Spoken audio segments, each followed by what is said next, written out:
Mungkin bisa tanggapan terkait dengan itu. Menjelaskan apa sih sebenarnya yang terjadi? Ya begini ya, saya tidak tertarik terhadap video dan segala macam. Persoalan kita adalah seperti tadi sampaikan, investasi di Nusa Tenggara Timur kalau tidak berjalan, maka untuk mengejar kesejahteraan itu tidak bisa dengan hanya mengandalkan APBD semata-mata. Nah karena itu memang seluruh aset-aset yang ada harus mampu dimanfaatkan agar menimbulkan atau menjadi gerakan ekonomi yang baik. Itu mimpi kita ke sana. Tidak ada sebuah daerah pun yang akan berhasil dengan investasi rendah. Apalagi situasi COVID seperti ini. Dan Nusa Tenggara Timur adalah salah satu provinsi yang tidak terlalu diminati para investor. Karena itu kita harus mengkreat dari perizinan harus cepat, dari kepastian tanah harus tepat, dan konflik-konflik sosial seperti hal-hal itu tidak boleh ada, karena itu akan menjadi alasan ataupun menjadi hambatan terhadap investasi-investasi yang masuk. Nah, daerah itu dari tahun ke tahun saya marah itu bukan karena saya marah ini, karena saya jelaskan, yang menjelaskan tentang daerah itu kepada saya adalah Umbu Mehangkunda. Waktu dia ketua Komisi 3 dulu itu pertanian. Satu-satunya orang NTT yang menduduki jabatan ketua komisi.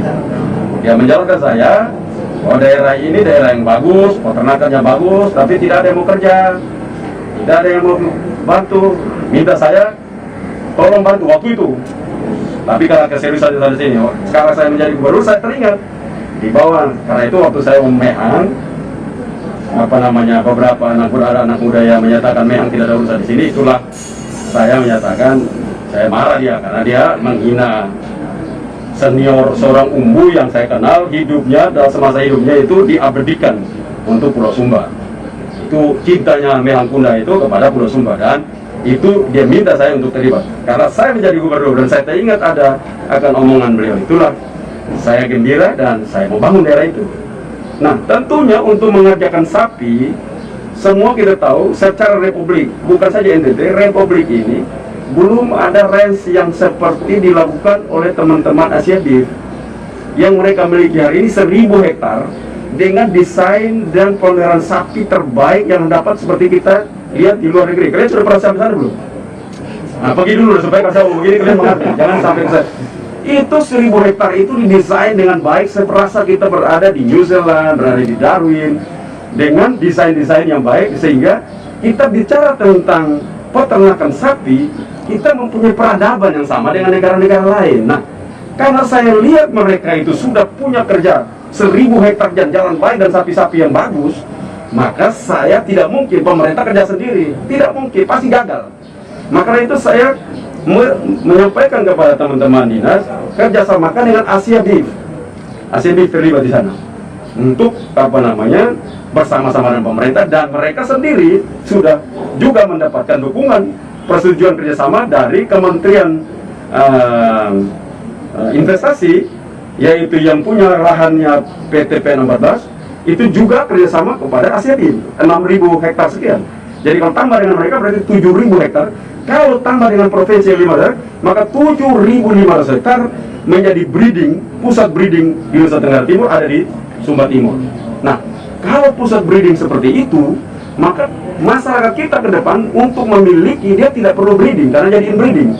Dia hanya perlu untuk melakukan fattening, dan kita siapkan, pemerintah siap pakan yang cukup agar penggemukan sapi dengan sentral breeding dari Sumba Timur itu menjadi kekuatan gerakan daripada pembangunan peternakan di Nusa Tenggara Timur. Jadi itu seperti itu. Seperti sekali lagi, saya keras bukan karena saya tidak suka orang di sana. Saya keras kalau pembangunan itu dihambat. Kalau beliau bilang itu tanah ulayat, ya dari dulu Mehang ada pun tidak pernah ada yang ribut. Bahkan kita masuk luar situ mau bikin ada, tidak ada yang ribut. Sampai dengan tempat itu sudah dibangun, bahkan sapi yang ada, yang masih sisa sapi, itu saya perintahkan untuk bagi kepada masyarakat di sekitar situ. Dan semua dibagi. Sisa sapi yang tidak diurus baik oleh pemerintah. Supaya kita mendesain itu menjadi sebuah tempat yang bila dilihat orang dari luar, melihat kita bahwa peradaban kita terhadap peternakan sapi, kita mempunyai kemajuan. Nah itu loh kenapa saya sangat keras untuk tempat itu tidak diberikan. Yang kedua, isu tentang anak saya. Begini ya, kalau itu anak saya itu berhubungan baik dengan siapa, kalau dia belajar tentang kerja dan segala macam, itu baik. Sementara kita, kecuali didatangi ke kantor gubernur untuk minta fee terhadap proyek-proyek yang ada, yang tahu itu anak yang tidak benar, orang tua tidak benar. Tapi kalau mendorong anak untuk uang juga ikut investasi terhadap sesuatu yang orang NTT pun tidak mampu lakukan, ya jangan bicara. Oke? Tapi lahan itu memang lahan milik pemerintah provinsi. Lahan itu sebelumnya lahan pemerintah pusat, Kementerian Pertanian, diserahkan ke provinsi. Di provinsi, lahan itu terus-menerus seperti itu tidak dikerjakan. Bahkan dari dulu tidak dikerjakan oleh siapapun. Dari dulu tidak dikerjakan oleh siapapun. Sapi-sapi yang ada pun sapi liar yang akhirnya ditangkap untuk diberikan kepada masyarakat di situ. Karena itu begitu dikerjakan sekarang baru ada keributan-keributan itu. Dan itu tidak boleh di dalam sebuah sistem pemerintahan. Tidak boleh ada keributan untuk investasi seperti itu. Karena kita menjaga nilai-nilai itu supaya orang tetap berinvestasi. Saya tidak pernah tertarik terhadap pendapatan siapapun. Yang saya tertarik adalah pembangunan peternakan mempunyai kualitas pembangunan yang beradab. Hasil dari pertemuan itu sebentar. Hasil akhir dari pertemuan itu. Ya, tidak perlu ada pertemuan dengan tempat itu. Saya mau bangun hanya orang datang tanya, mau tahu pertemuan. Tapi untuk